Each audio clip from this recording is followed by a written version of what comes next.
Yeah. So this is to the meeting of the Templeton Community Service District Board of Directors. It's Tuesday, February 15th, 2022. And may we have a roll call, please? Directors English, Here. Fardonish, Here. Giardini, Here. Logan, Here. and Peterson. Okay, we'll note when Peterson joins us. So I just want to mention that prior to this meeting, the board did meet in closed session and no reportable action came out of that meeting. So with that, we'll move to our regular meeting. And please join me if you would mute your phone with Pledge of Allegiance. I pledge allegiance to the flag of the United States of America and to the republic for which it stands, one nation, under God, indivisible, with liberty and justice for all. Okay, thank you. And it looks like we have, good evening, Joe Waji, our member of the public. So we'll go move to our order of business. Would any board member wish to move any of the items on our agenda this evening in terms of the 8A, B, C, or D, those items, or the order of the consent agenda? Okay, hearing none, we'll stick to the order of the agenda. This evening, we do have a special presentation. We have two new firefighters who are being pinned, Cameron Rodlin and Eugene Chambers. So Chief Peterson, I see you're out in the bay. So I'll turn it over to you. Thank you, members of the board. And again, I'd like to thank all of you for recognizing our two newest members, Gene Chambers and Cameron Rodlin. They've both been on for a little while, but we've just now gotten them into the badge pinning process. So I'm going to start with Gene. Gene was actually born in Buffalo, New York, and raised in Northridge, California. He got interested in the full-time firefighting occupation as a visiting a ride along during an EMT training program.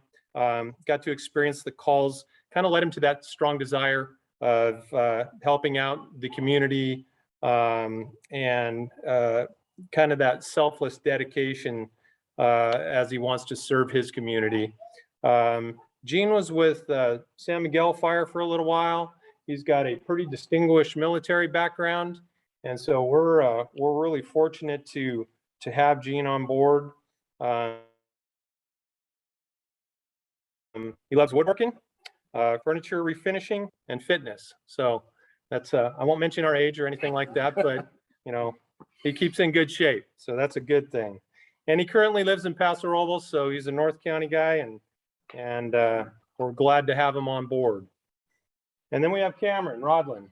Cameron was born in San Luis Obispo at Sierra Vista Hospital, so a local boy, and he spent 20 years of his life living in 5 cities. Currently lives in Atascadero, and he's been with us for about since December 1st. So a couple months now.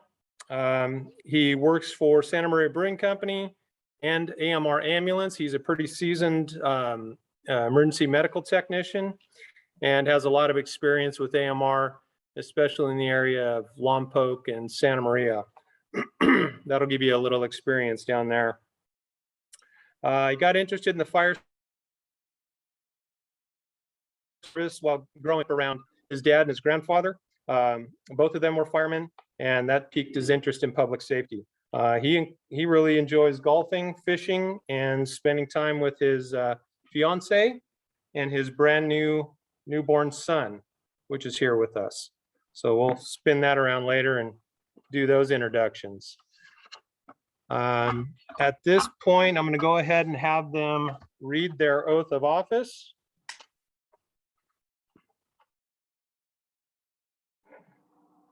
And recite that, you guys. Hold up your right hand, and you can do it together, and go.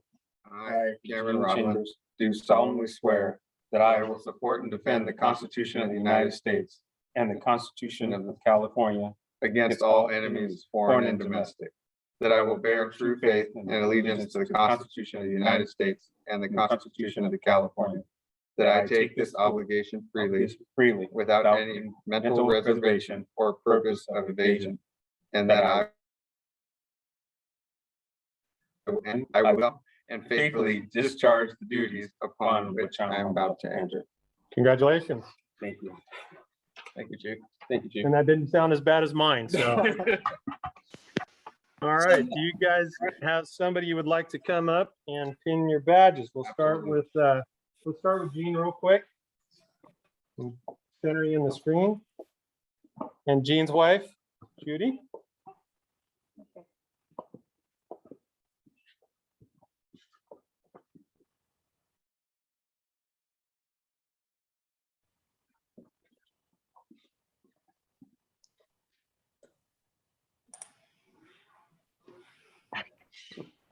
Thank you, Chief. Congratulations again. Appreciate it. Thank Yeah, you. absolutely.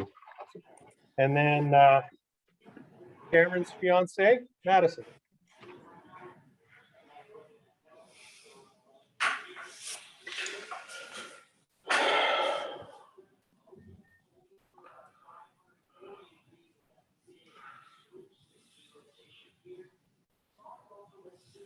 Good deal. All right, let me go right up here again.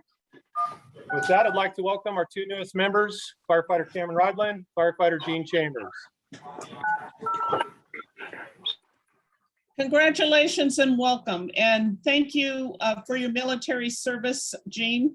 And welcome to the Templeton Fire Department, both you and Cameron. We're happy to have you here. So thank you. You're joining a wonderful team. Thank Thank you. you. I'm going to open it up to other board members to welcome our newest firefighters. Peterson. Welcome aboard. Welcome to the team. We're glad to have you both here. Jean, looking forward to meeting you. Cameron, I've already met you. You were doing a great job down there at making the flower arrangements for the Thank you. association. Thank I'm just curious, are we going to get a discount at the on beer now? Yeah, come down. Okay. Come down. Okay. Well, welcome to you both, and look forward to seeing you around. Thank you. Okay, anyone else? Okay, well, thank you. And again, congratulations and welcome to Templeton. Director Giardini, did you raise your hand? I did, but I think the whole board just wants to express their gratitude for your service and welcome you aboard. It's a great team. Thank you. Thank you.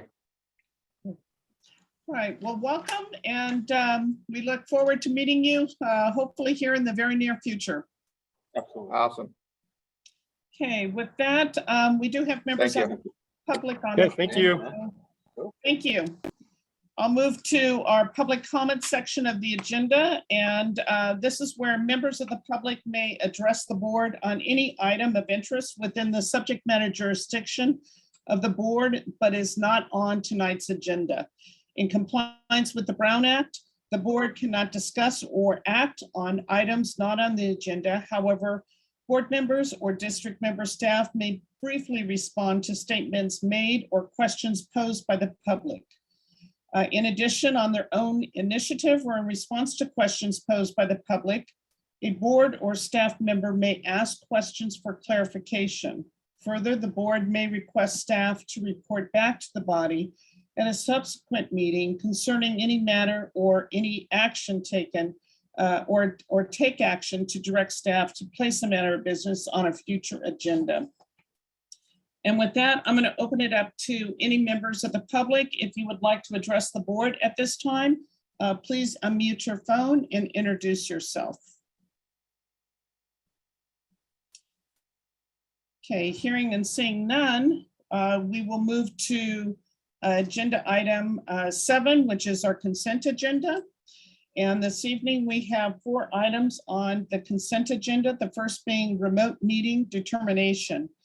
And this item is a routine matter since it has been on our agenda for the last few months.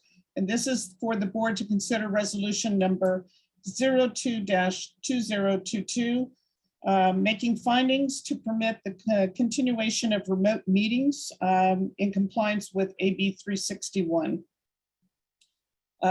Consent agenda B, which is the minutes, consider adoption of the regular meeting minutes of the January 18th, 2022 board meeting. And then also item C, consider adoption of the special meeting of the board, which was held on January 26, 2022. And the fourth item, item D, the treasurer's report, consider adopting or approving the December 2021 treasurer's report. Would any board member like to pull any of these items or have questions? Okay, with that, I'm going to open it up to members of the public. If any members of the public have questions or comments on any of these 4 consent agenda items, please unmute your phone and introduce yourself. Okay, hearing and seeing none, we'll bring it back to the board for a motion to approve the consent agenda, items A through D. I'll make a motion to approve the consent agenda items A through D. Mm-hmm. Okay, do I have a second on that motion? I'll second it. Okay, we have a second by Director Peterson. So the motion is to approve the consent agenda, items A through D, made by Director Giardini and seconded by Director Peterson. Can we have a roll call, please? Directors Giardini, Yes. Peterson, Yes. English, Yes. Fardonish, Aye. and Logan. Aye. Okay, that motion passes 5-0. Moving now to our norms and code of ethics. The TCSD Board of Directors has adopted operating principles of the board consisting of processing norms and code of ethics. The board is committed to the practice of these norms and code of ethics to set the standards for communication, process, relationships, and capacity in norms. And what appears to be a breach of these norms or code of ethics, we're committed to addressing this perception first with the individual involved before raising the issue with the board. And it's in this spirit that at each meeting, we review one of our board norms or code of ethics as a reminder of our commitment. So this evening, we're reviewing the process norms that the board will promote educational opportunities for continued learning, new techniques, and best practice for the board and staff. So with that, we'll move to now our regularly scheduled business items. Business item 8, the water buffer model update. And it sounds like we have some good news here with the release of 36 water units being proposed. So staff will provide the board with an update on the water buffer model. And there is information that's in the packet, and the board will consider authorizing the release of those 36 water units that are recommended.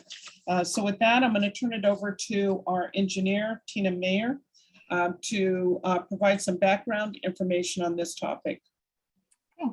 Good evening. Thank you. Let me share my screen here with you.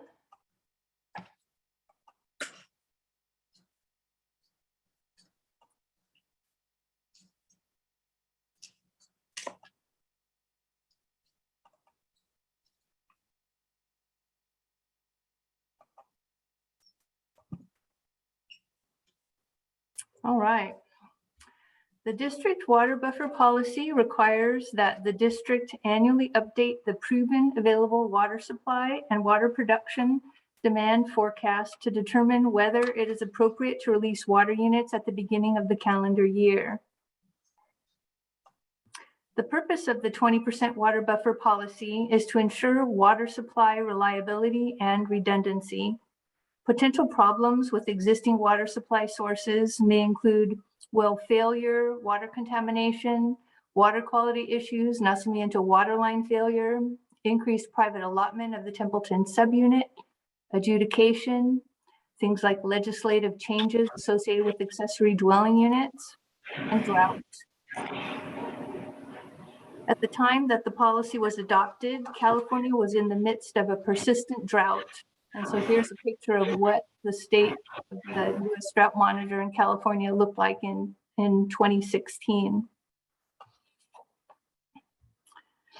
The water buffer policy states that the district shall update the proven available water supply annually.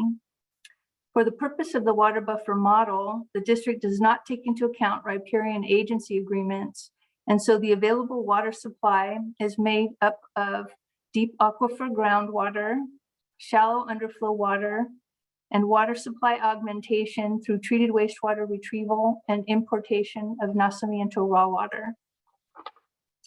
The current available supply from those sources is 2,066 acre feet per year. That's in 2022.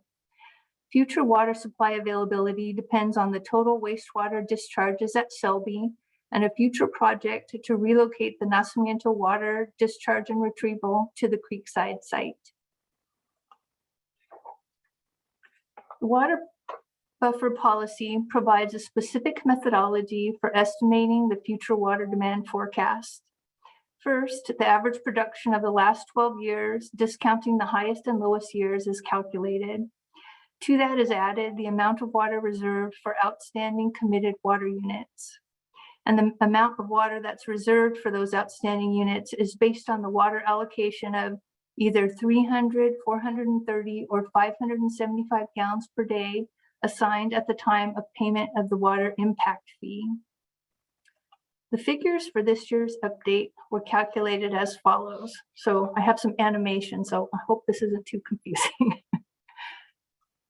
First, we look back at the last 12 years and subtract the highest production year and the lowest production year to come up with an estimated production of 1,298 acre feet per year. To that, we add the total virtual units and zero use meter units allocation for a total of 311 acre feet per year. There's also several water units that are subject to a water capacity fee and will be calculated at 575 gallons per day when they're put to use. And that's an additional 21 acre feet per year. So that brings that total water demand forecast to 630 acre feet per year. Now we'll look at the supply side. The supply available in 2022 is 2,066 acre feet per year. Then we'll look at the 20% buffer based on that figure, and that's calculated to be 413 acre feet per year. So taking the supply minus the buffer minus the water demand forecast of 1,630 acre feet per year, we're left with an unallocated water supply of 23 acre feet per year. Let me back up. So I'll let you look at that for a minute. The patterns show then that the water production has increased annually. However, the increases have been modest as district customers are continuing water savings practices. The number of actual new water meter hookups in 2021 was very low, presumably due in large part to the COVID pandemic. The model continues to predict that additional water units will become available when the nacimiento water is relocated to the Creekside site. And as the community continues to build out, additional wastewater flows will also gradually increase the available supply over time.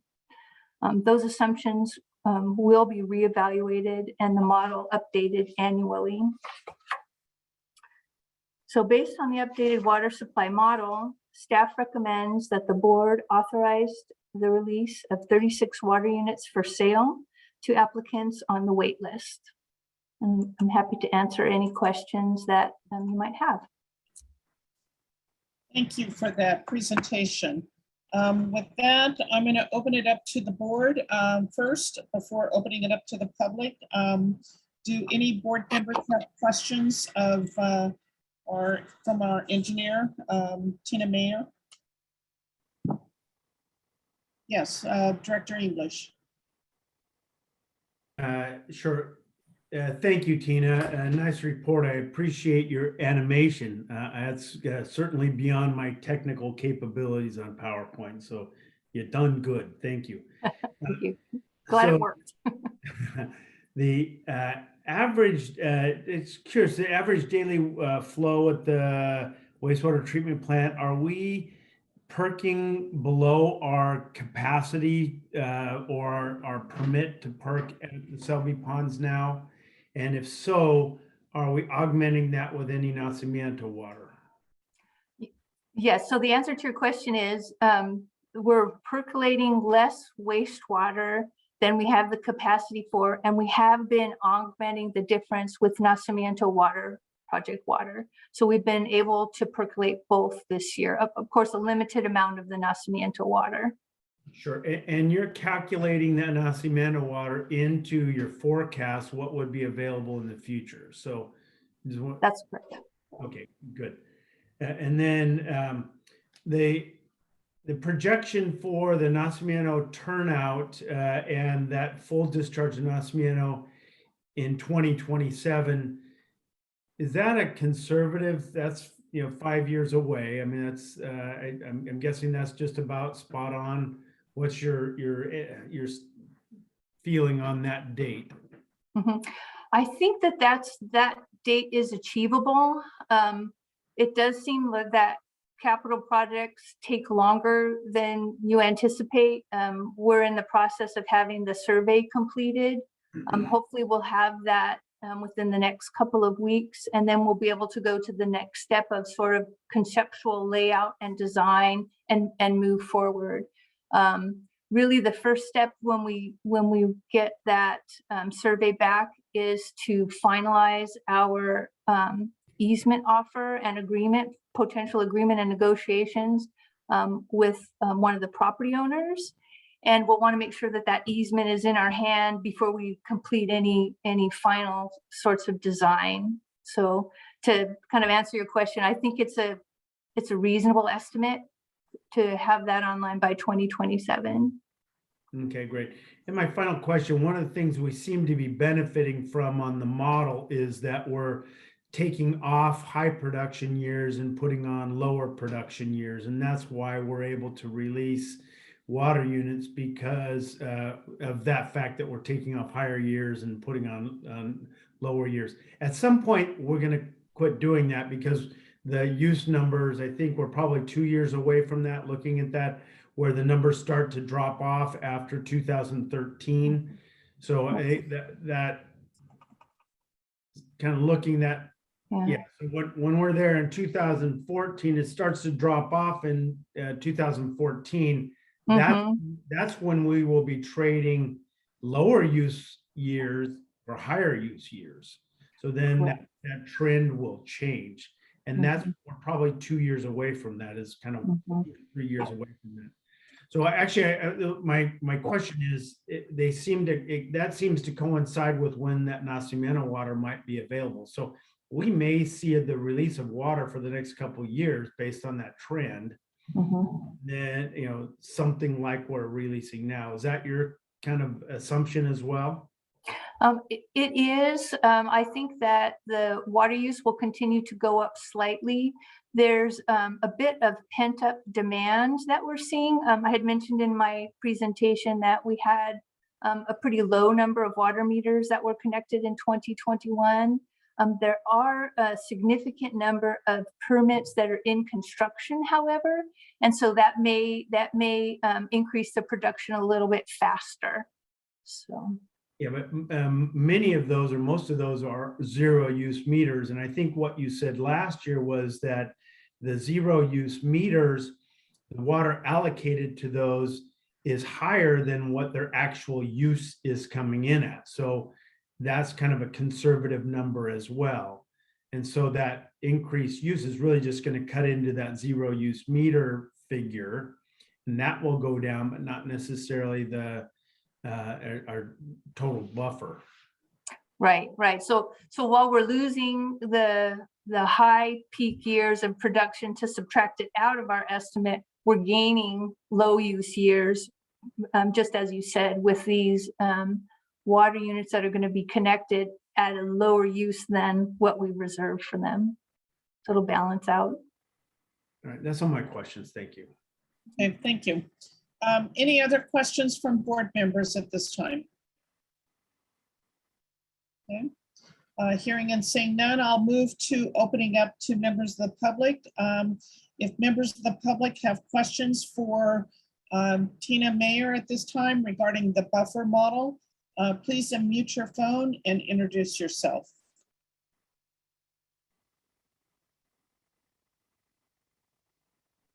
Okay, hearing and seeing none, I'll bring it back to the board. And I think the recommendation is to move forward with the 36 water units. And I just also want to point out that last year, based upon the model that was presented, the buffer water model, the district was able to release 25 water units. And that was the first time in many, many years that any water units had been released. And to have 36 water units now being able to be released is quite an achievement. And I want to recognize the district staff for working towards some of the strategic initiatives that have been identified to get us to this point. And hopefully this will be the beginning of a continuing trend in being able to provide additional water despite having the drought. So I think we're moving in that direction, and I just want to recognize all your efforts, Tina, to get us to where we're at. So thank you very much. Thank you. So with that, do I have a motion from a member of the board to accept the recommendation that the board authorize the release of 36 water units for sale to applicants on the wait list? Yes, Director English. I'll move approval, but I did see Director Giardini's hand up earlier for a comment, I believe. Oh, I missed that. Sorry. Director Giardini, do you have a comment? I just had a question for Tina. Do we have the capacity in our wastewater treatment plant for these 36 units? I'm assuming that that's been verified. Yes. Perfect, great. Thank you, Director English, for recognizing me. I'll second. Oh, did you make a motion, Director No, English? there's not been a motion made on the floor. I was going to make the motion, but wanted to wait until your comments. So I move approval of staff recommendation. I'll second. Okay, so we have a motion on the floor made by Director English to accept the staff's recommendation authorizing the release of the 36 water units for sale to applicants on the wait list, seconded by Director Giardini. May we have a roll call, please? Directors English, Aye. Giardini, Yes. Fardonish, Aye. Peterson, Aye. and Logan. Aye. Okay, that motion passes 5-0. Thank you again, Tina, for your presentation, and the visuals speak volumes. So thank you very much. All right, thank you. We'll move on to our next item, which is our mid-year budget review and adjustments, and the board will review and consider approving the mid-year budget adjustments to the 2021-2022 operating budget. And I believe we have our finance manager with us.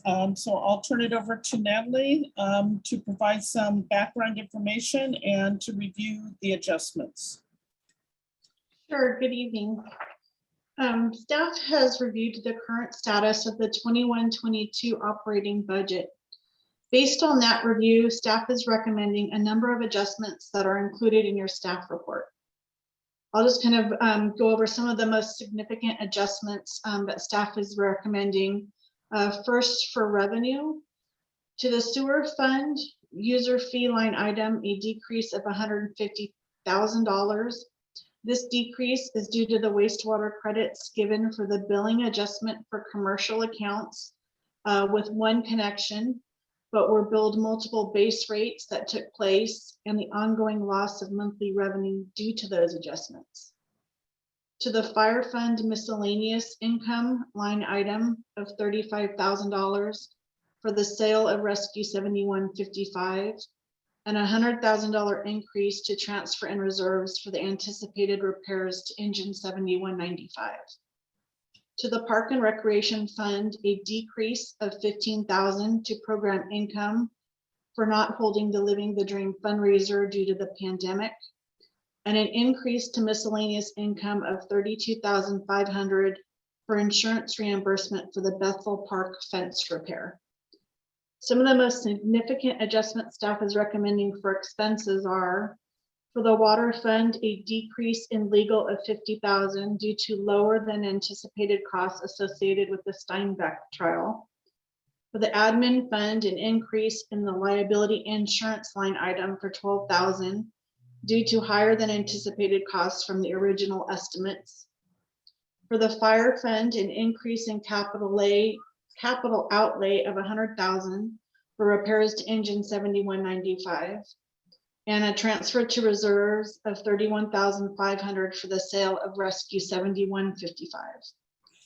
Some of the most significant adjustments for salaries and benefits are a decrease in the sewer fund salaries line item of $25,000 due to fewer staff hours spent on wastewater duties, and an increase to the fire fund overtime line item of $31,503 due to a captain and engineer position being vacant for a few months and the remaining captains having to cover the vacant positions.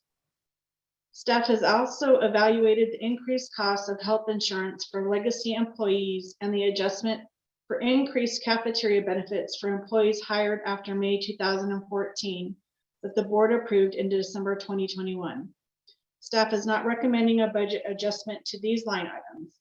With the 5% increase that was already in place in the budget, along with positions that have been vacant in each of the departments, the health insurance line item is neutral for budget year 21-22. At this time, staff recommends that the board by motion approve the recommended budget adjustments to the 21-22 operating budget. Does any of the board have any questions?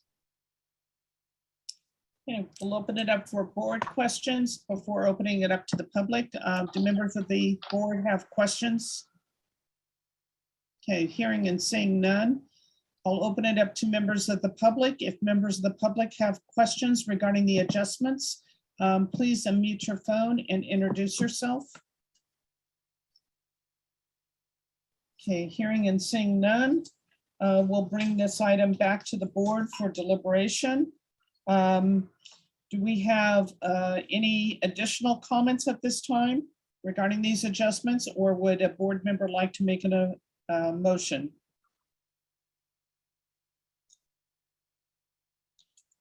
Okay, I'll make a motion that the board accept the adjustments that have been provided to the board in the way of the proposed expenses for budget adjustments mid-year 2021-2022.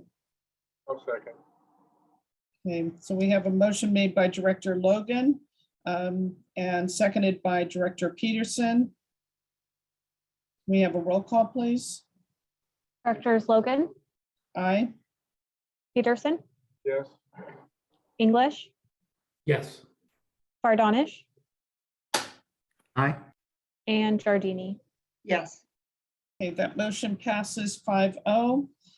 Thank you, Natalie.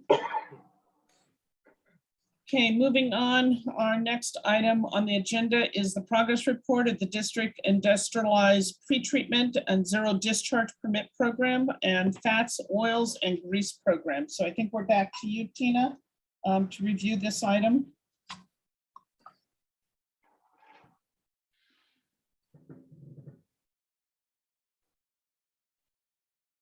Are you bringing up a presentation?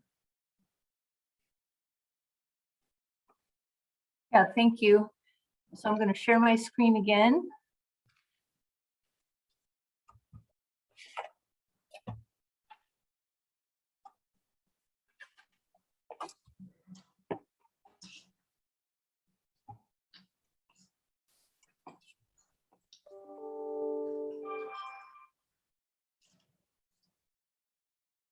All right.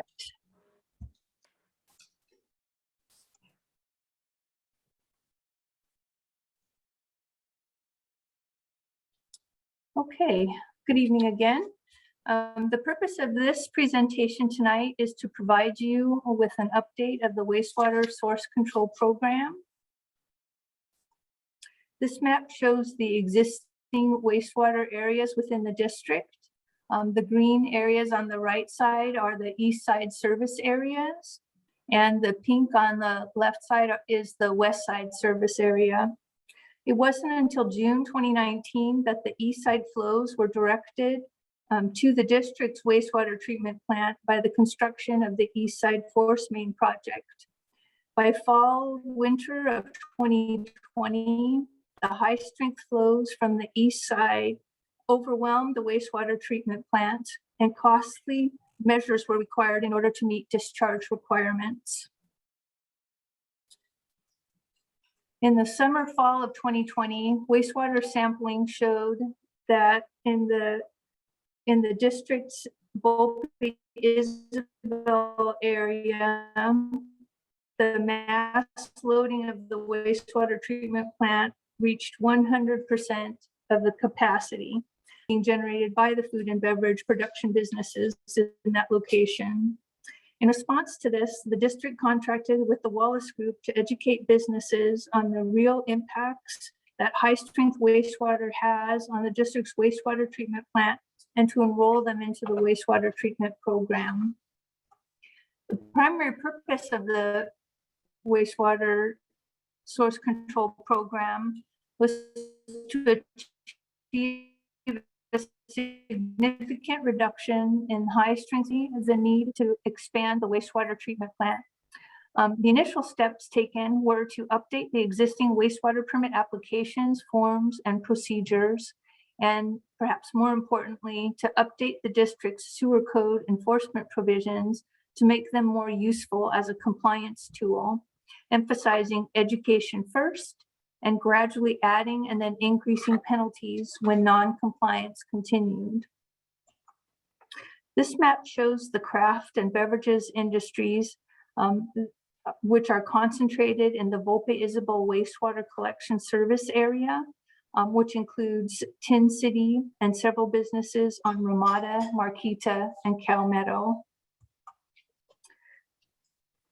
Outreach and site inspections conducted by the Wallace Group from April through December increased the number of zero discharge permitted facilities from 7 to 38.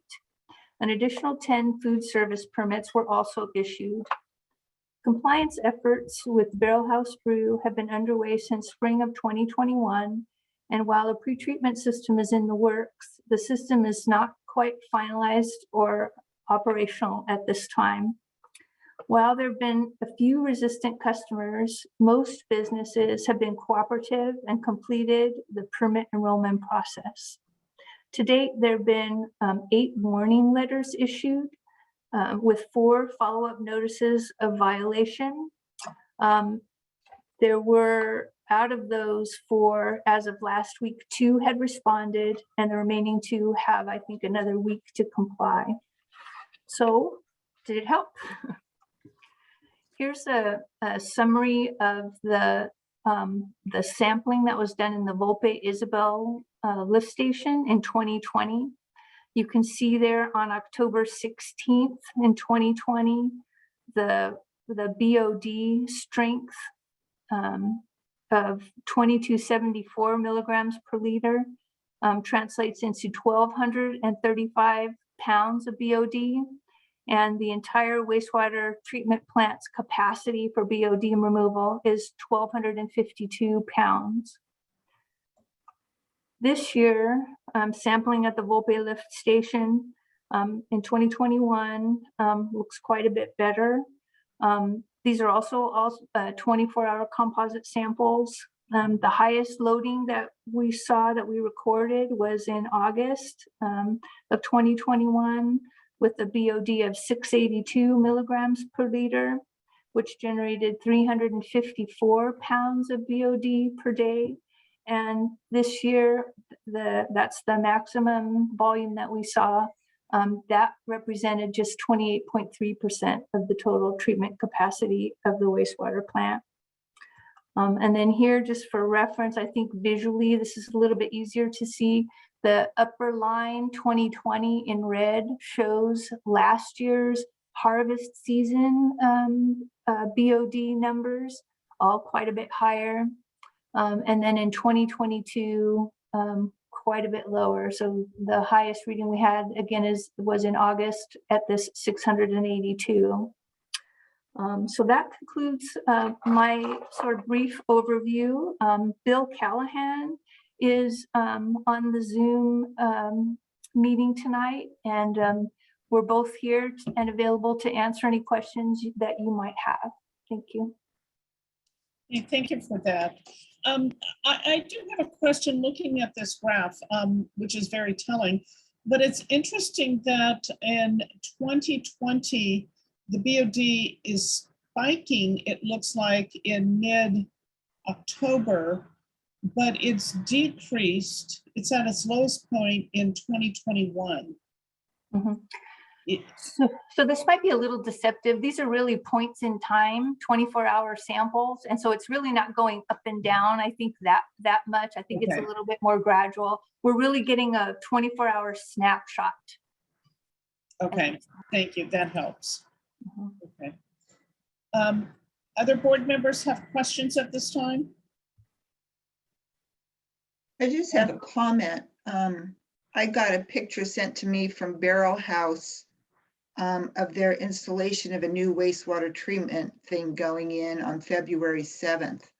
So apparently they're trying very hard to comply. They are. They have part of their equipment on site, but they're not complete yet. They have some items that haven't arrived. And Bill, if you're on the line, you might have even more up-to-date information for us. Yeah, I just want to make sure can you hear me? Oh, Yeah. we can hear you. Okay. Sorry, I'm using my wife's computer, so I show up as her. Yeah, so my last correspondence with Barrel House, they've had some supply chain issues. Their BioGill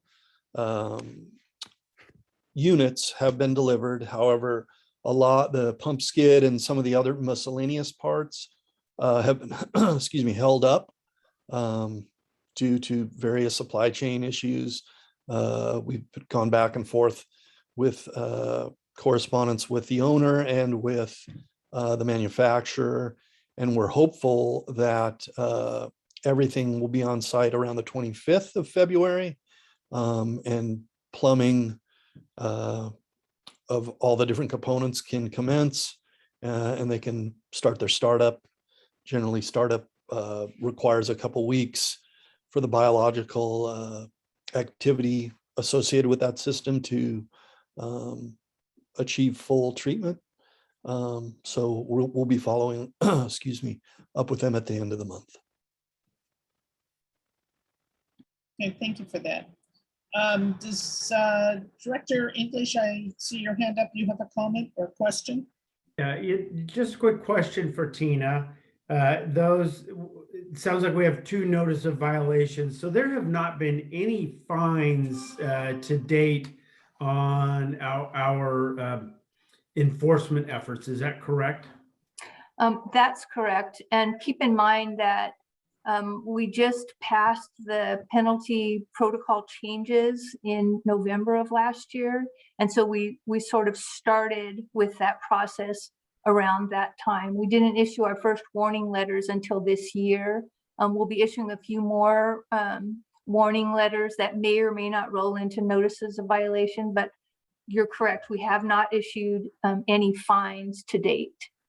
Well, I want to congratulate staff and the board for that fact. We wanted to focus on education, and it seems like that's working.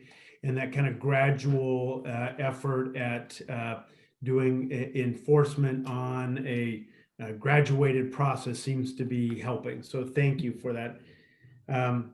So I did want to just appreciate the fact that we're still working with Barrel House, and it sounds like they're making an effort. And so I would hope that that's the case where they're still making concerted effort and this documented effort that we can cooperate with them as well. So I think that's your approach. And I just wanted to ask if that's the case. It is the case. I think that it's been a long time coming, but I think they are in the final stretch now. I think that those final supply chain issues have been frustrating for, I think, all involved. But it does appear that they are diligently pursuing that treatment facility now. Well, I want to compliment you and Bill Callahan. I'm familiar with his capabilities and he's the best in the business. So you're doing wonderful work and appreciate the cooperation with our businesses. So thank you. Thank you. Any other comments from board members at this time? Okay, hearing and seeing none, I'll move it to members of the public. If members of the public would like to comment or ask questions on this particular item, please unmute your phone and introduce yourself.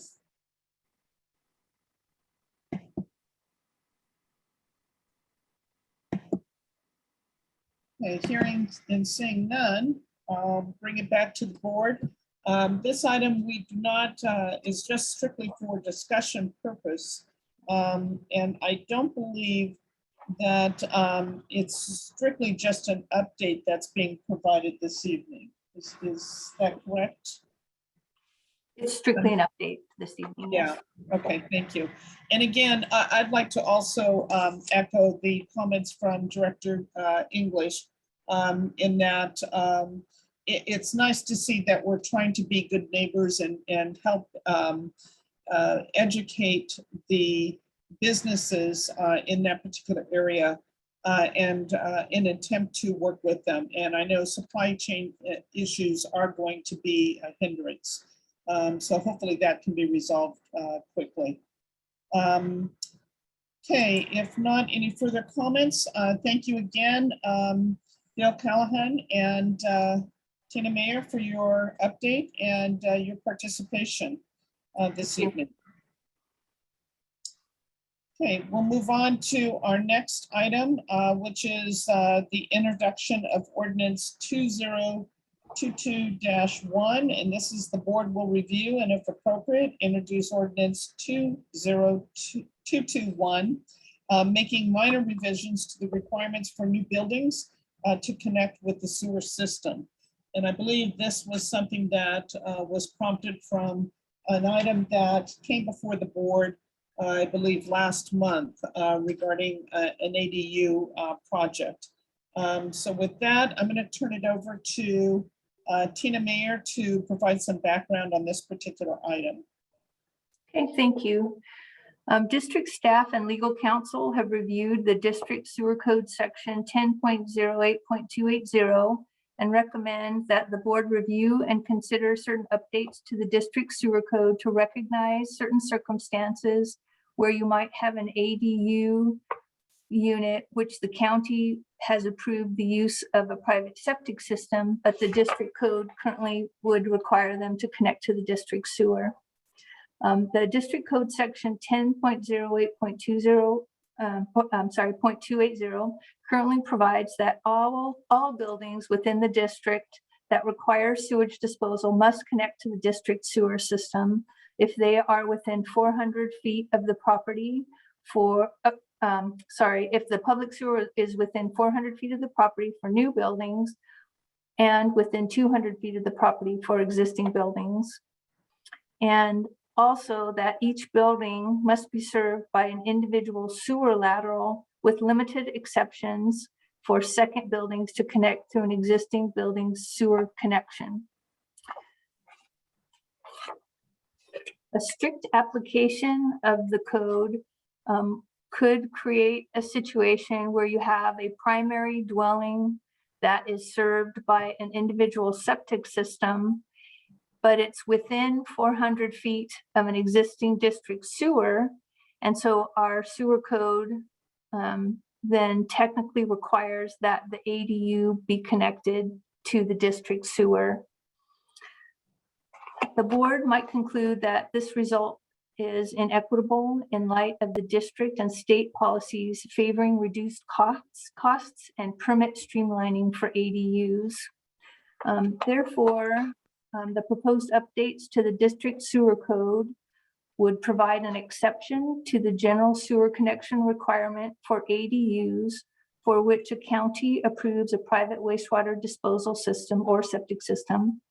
And it will not be required to connect to the district sewer system if the primary dwelling unit is also served by a private wastewater disposal system and the district sewer system does not abut the property.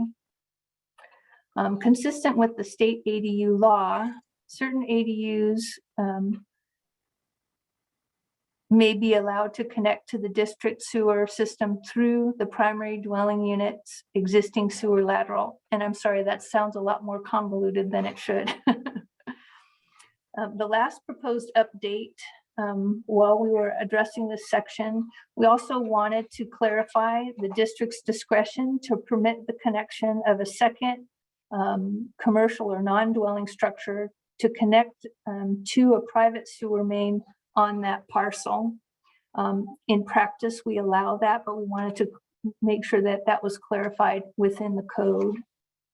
So enclosed with this staff report is the ordinance and a red line markup of the proposed code changes for your review. And I'm happy to answer any questions or provide additional clarification if there are any questions. Okay, thank you for that. With that, I'll open it up to members of the board. Are there questions regarding the revisions that are being proposed this evening? Director English. Thank you. Thank you for this, Tina. I appreciate this coming forward. It's necessary. So the third bullet item that you have, which is for non-ADU second buildings, continue the district's existing discretion to authorize second buildings connections. Can you explain that? I'm not sure what that means. I would not be in favor of necessarily requiring somebody who's, say, putting a toilet in a barn or something like that, or in a garage where they have an existing septic. So can you clarify what you're asking for, or what that provides the district's discretion? Right. So for residential properties, if you have, so that the example you just gave, if that's on a residential property, that's an accessory unit. And so that wouldn't fall under this third bullet item. What the third bullet item would cover would be if we have a commercial development, let's say on a long, narrow lot, and we would not necessarily want to provide a public sewer connection on the property to each of the buildings, let's say if there's several buildings. And we also might not want to require that building owner to put 4 separate sewer laterals on the property. So instead of that, we would allow them to install one sewer main, a private sewer main, and connect to that, which is really one shared sewer line on their parcel. But by calling it a sewer, a private sewer main, we would have the ability to have a billing account for each of those commercial buildings separate from each other. So in other words, if we have 2 commercial buildings, we would have 2 sewer connections that we would bill for, even though they're sharing a sewer, the private sewer main. So they share the lateral, but we make the distinction that would be a sewer main. Sorry. they can connect to that, and they don't have to establish a new connection. If it's appropriate for their condition. So that's the discretion we're allowing for. Okay. Thanks for the clarification. And then the second one, under Amendment A on the amendments to the district code, Section A, number 1, there's a sentence in there, or may in the future be located. Mhm. If a sewer goes by in the future, we can make somebody connect to it if they're not connected now. So how do you explain that particular sentence? Sure. So that particular sentence is already within the existing code. And my understanding of that language is that if we have an area where we're building a sewer, that anybody that is along there, we can, if there's, we can ask them to connect to it by this code section if there's some need, like if there's a groundwater problem or some other reason where the district would want to compel those connections. I've never seen that used within the district. So maybe that's something we want to revisit. Yeah, I'm uncomfortable with that language. If we can force somebody who doesn't necessarily need to, we can force them to connect. Mhm. If there's no justification for it. I certainly, if there is a failed septic system or there's some kind of cease and desist on septic in the area, that makes sense to me, but not the way it's written now. It doesn't seem justified for me. I would just propose to remove that sentence, or may in the, or portion of the sentence, or may in the future be located. So, okay, that answers my question. Okay. So are you suggesting, Director English, that we make some revisions at this time? The one question I had was adequately answered, which was on that third. I just wanted to make sure we weren't requiring on that third bullet to require people to, giving staff discretion to require people to connect. And that's not the case. Yeah. But yes, I would be proposing that we remove the words "or in the future be located" from amendments to the sewer code. Okay, so A1 is remove "may in the future be located." Yes. Okay. All right. Any other comments from directors or questions at this time? Okay, seeing none, I'll move to members of the public. If members of the public would like to comment on the amendment before the board, please unmute your phone and introduce yourself. Okay, hearing and seeing none, we'll move it back, bring this item back to the board for consideration. Would any board members have comments on this item? I'm in agreement with Director English to strike out of the revisions in A1 to remove "may in the future be located," to remove that wording. And I'm fine with the other changes that have been made. Any other comments? I would move approval for this staff's recommendation that the board by motion waive the reading and introduce ordinance number 2022-1, amending the district sewer code regarding the requirements for certain dwellings to connect to district sewer system, with the amendment to remove the sentence in section amendment A, amendments to district code, subsection A, subsection 1, or may in the future be located. Okay, I'll second that motion. So we have a motion on the floor to introduce by reading only ordinance 2022-1. Can we have a roll call, please? Directors English, Yes. Logan, Aye. Pardonish, Aye. Giardini, Yes. and Peterson. Yes. Okay, that motion passes 5-0. Thank you again, Tina, for making these revisions and for your participation this evening. With that, we'll move to our general manager's report, and I'll turn it over to General Manager Brooks. Yes, good evening and thank you very much. I just have a couple of items to alert you to. One, easy one, next Monday's President's Day and a district holiday. District offices will be closed. And then secondly, we did issue a updated COVID-19 response plan last week. I sent a copy of that to all of you as well. But I did want to point out the two material changes that were made. One, you'll probably have seen that the state has mandated an additional COVID-19 sick leave program that backdates or is retroactive to January 1st. It's a little different than the program that was in place in 2021. Nonetheless, most district employees will be eligible for some supplemental leave should they need to quarantine or should they test positive or have symptoms of COVID-19 through September of this year.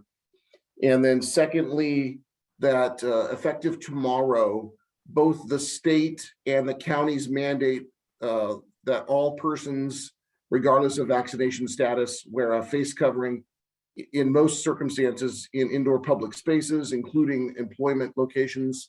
Those lapse tomorrow. So we're reverting to the OSHA guidelines that were established in the summer of 2021. Those do still remain in effect. The district, so the policy is statewide, not just for the district, that individuals who are vaccinated do not need to wear a face covering or a face mask in public indoor places, including workspaces. Of course, they may elect to, but persons who are not yet fully vaccinated must continue to wear a face covering. So these same rules would apply to employees or any visitors, anyone coming to a district facility for a meeting, etc. So those two changes were broadcast to our employees late last week. And I think everybody kind of understands, and we'll probably see a few more faces come tomorrow. Those are the only items that I had listed. I'm happy to answer any questions or cover anything else that I may have missed. Okay, thank you for that. Director Giorgini, you have a question or comment? I have a question. Is fully vaccinated 2 vaccine shots, or does that mean the booster too? No, it's 2 vaccine shots, or well, only one if it's the Johnson & Johnson. Okay, thank you. Okay, any other questions or comments? Okay, I'll open it up to members of the public. If members of the public have questions regarding the general manager's update, please unmute your phone and introduce yourself.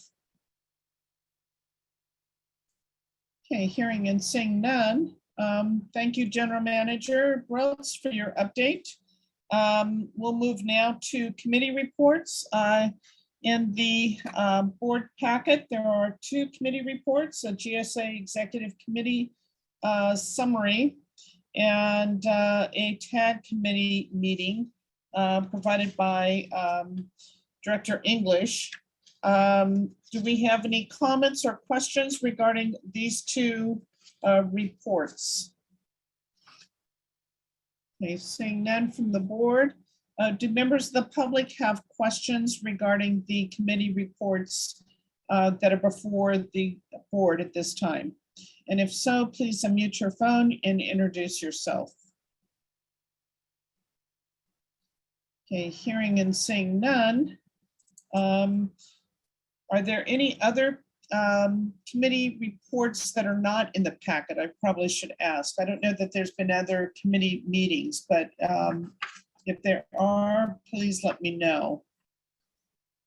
Okay, I don't think there has been.